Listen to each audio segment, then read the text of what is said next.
સૌ ભાવિ ભક્તોને વડોદરાથી મારા વાઘેલા વંશની મસાણી મેરડીના ખૂબ જાજા રામ રામ. અત્યારે પવિત્ર નવરાત્રિ ચાલી રહી છે.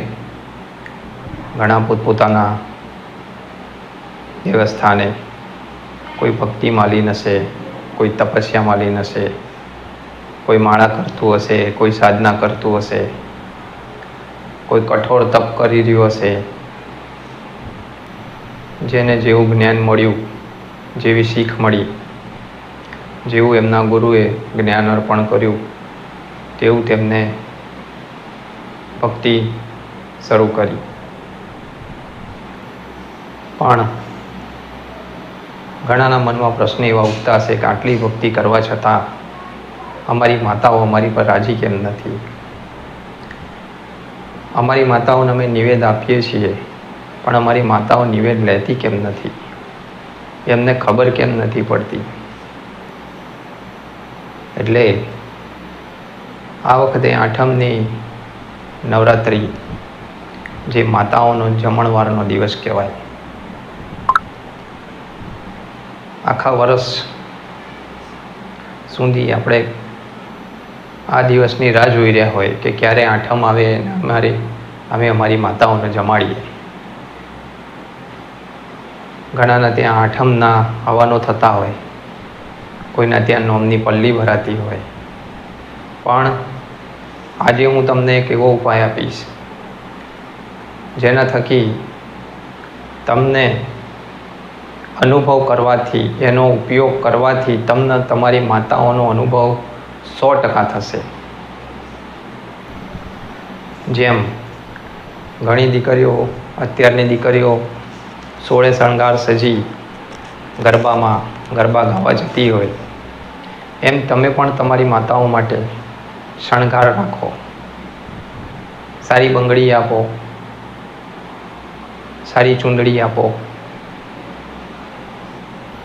સારું અત્તર આપો, જાસૂદના ફૂલ આપો. જાસૂદના ફૂલ ના મળે તો કાંઈ નહીં, ગુલાબના ફૂલ આપો.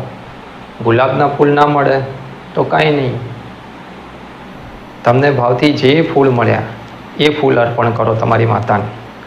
પણ આઠમના દિવસે ખાસ તમારી માતાને પ્રસન્ન કરવા માટે સૌપ્રથમ તો તમારા વડીલોના ગુનાઓથી તમારી માતાઓ કેટલી દબાયેલી હોય, તમારા નીતિ નિયમ વિરુદ્ધના કાર્ય કરવાથી તમારી માતાઓને ઘણી આભડછેટો પડી હોય. એ આભડછેટ દૂર કરવા માટે તમે તમારી માતાઓને પવિત્ર કરો, તમારી માતાઓને કંચન જેવી કરો. એના માટે ઘણાને હજુ પણ ખબર નથી કે માતાના દીવા કેમના કરવા, કેમના ધોવા, કેમના ચોખ્ખા કરવા. જેમ પોતાના વાસણો ઘરમાં બેસીને ધોતા હોય, એમ તમારી માતાઓના વાસણો ધોવો છો, એ ખોટું છે. એવી રીતે ન કરો. તમારી માતાના વાસણ ધોવા માટે, એમના દીવા ધોવા માટે તમે પંચામૃતનો ઉપયોગ કરો. પંચામૃતથી તમારી માતાનો દીવો પવિત્ર કરી, પછી સોનામણીવાળા પાણીથી દીવો પવિત્ર કરી તમારી માતાઓની દિવેટ પૂરજો. અને દીવો પ્રગટાવતી વખતે તમારી માતાનું આહ્વાન કેવી રીતે કરવું, તમારી માતાનું આહ્વાન કરવા માટે તમે એવા ઉપયોગ કરો. કોઈને કદાચ પોતાની કુળદેવી ખબર હોય, ના હોય, તો તમે આવી રીતે કરી શકો છો. મારી લોહીએ લાગતી, મારા બાપ દાદાઓની, મારી અસલ કુળદેવી આ દીવામાં માં તમારું આહ્વાન કરું છું, તમે પ્રગટ થજો. આ કાર્ય બંને પતિ પત્ની મળી પોતાના બાળકોને સાથે રાખી કરશો. તમારી જ કુળદેવી તમારા જ દીવામાં, તમારી જ કુળદેવી હાજર થશે. તમારા દીવાની અંદર બીજી કોઈ માતા હાજર નહીં થાય, એવું હું મેરડી કહું છું. ભલે તમને તમારી કુળદેવી ખબર હોય કે ના હોય, પણ તમારી કુળદેવીને તમારી 100% ખબર છે. તમારા દીવામાં તમારી કુળદેવી જ હાજર થશે. તમારી માતાનું નિવેદ બનાવો, બહુ પ્રેમથી, બહુ હરખથી બનાવો. એવા ઉલ્લાસથી બનાવો કે જેવું તમારા દીકરા દીકરીઓનું લગ્ન થતા હોય ને કેટલો હરખ જાગતો હોય, એવો હરખ રાખી તમે તમારું નિવેદ બનાવો અને તમારી માતાને જમાડવા માટે ભગવાન રામ, ભોળાનાથ, શંકર ભગવાન જે જેની ભક્તિ કરતા હોય એનું નામ રટો, કાં તો તમારી પોતાની માતાનું જ નામ રટણ કરો અને બનાવો. પતિ પત્ની, ઘરના બાળકો અને બીજા સભ્યો ભેગા થઈ તમારી માતાની આરતી કરો, તમારી માતાને થાળ ધરાવો, તમારી માતા માટે 5, વધારે નહીં તો 5 ગરબા ગાઓ, કંકુ, અબીલ ગુલાલ કંકુના છાંટણા કરો, કંકુ ચોખાથી વધાવો. જ્યારે તમે તમારી માતાને જમાડતા હોય ત્યારે ઘરનો પુરુષ માતાને જમાડતો હોય ત્યારે જૂના જમાનામાં જેમ બાઈઓ ભજનો ગાતી, ગીતો ગાતી, એવી રીતે તમારી મા માટે ગીતો ગાઓ, ભજન ગાઓ, તમારી માને બહુ હરખ આપો, ખૂબ હરખ આપો, ખૂબ વાલ આપો, ખૂબ પ્રેમ આપો. તમારી મા આ જોઈ, તમારી ભક્તિ, તમારો પ્રેમ જોઈ તમારું ભાણું એનું નિવેદ્ય હરખે હરખે લેશે.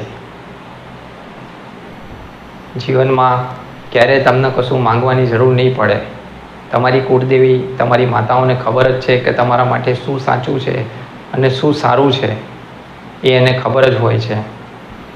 બસ કદાચ માંગો તો તમારી કુળદેવી પાસે એટલું માંગજો કે માં, તો મારી પર પ્રસન્ન હોય તો માં એવી સદબુદ્ધિ આપજે, એવા સાચા માર્ગ પર અમે ચાલી શકીએ એવી શક્તિ આપજે, અને માં વધારે નહીં તો માં અમે ખોટા રસ્તે જઈએ તો માં તું અમને રોકજે. જો કદાચ આટલું તમે હરખ ભાવ પ્રેમથી કરશો તો તમારી કુળદેવી તમારા અટકાયેલા કામ, તમારી ખાસ તો લક્ષ્મી, આજની જરૂરિયાત એટલે શું?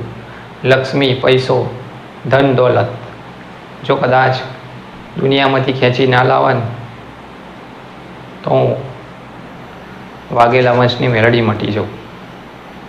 પણ આ કામ એ લોકો માટે છે જેને ખરેખર પોતાના દેવસ્થાન માટે, પોતાની મા માટે એક ભાવ છે, એક પ્રેમ છે. પોતાની માનું નામ આવતા કદાચ ભાવ વિભોર થઈ આંખના આંસુડા હળહળ નીકળી પડતા હોય ને, એનું કામ છે, બાકી પરીક્ષા લેનારાનું કામ નથી. એટલે કદાચ જો કરો તો એવા ભાવથી કરજો અને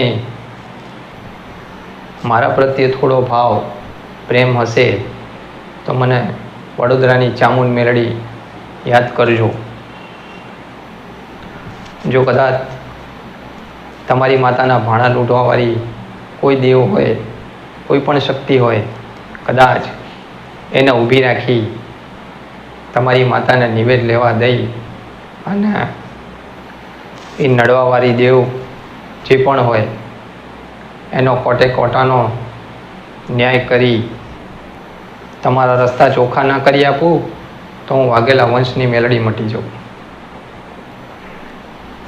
કદાચ ઘણાને થોડું વધુ જાણવું હોય કે માં અમારે તો આઠમમાં હવન પણ થાય છે, તો હવનમાં શું કરવું, કેવી રીતે કરવું, તો જે આપણા બહાર બજારમાં પાન મળતું હોય નાગરવેલ, એના 5 પાન લાવજો, 5 સોપારી લાવજો, તમારી કુળદેવીની આગળ મૂકી, એની પર મૂકી પંચામૃતથી એને તમે જે મંત્રના, જે કુળદેવીના મંત્રથી જાપ કરતા હોય એ મંત્રથી અભિષેક કરજો.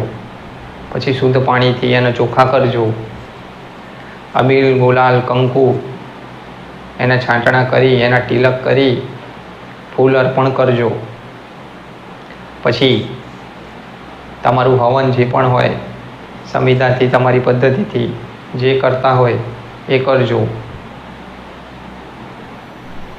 જો કદાચ ભાવથી કરી તમારી માતાઓ પ્રત્યે પ્રેમ રાખી તમે આટલું કરશો તો વધારે નહીં તો તમારા સપનામાં તમારી અસલ કુળદેવીનું કાંડું પકડી તમને ના બતાવું ને તો હું કાળા ભગતની મસાણી મેરડી મટી જાઉં.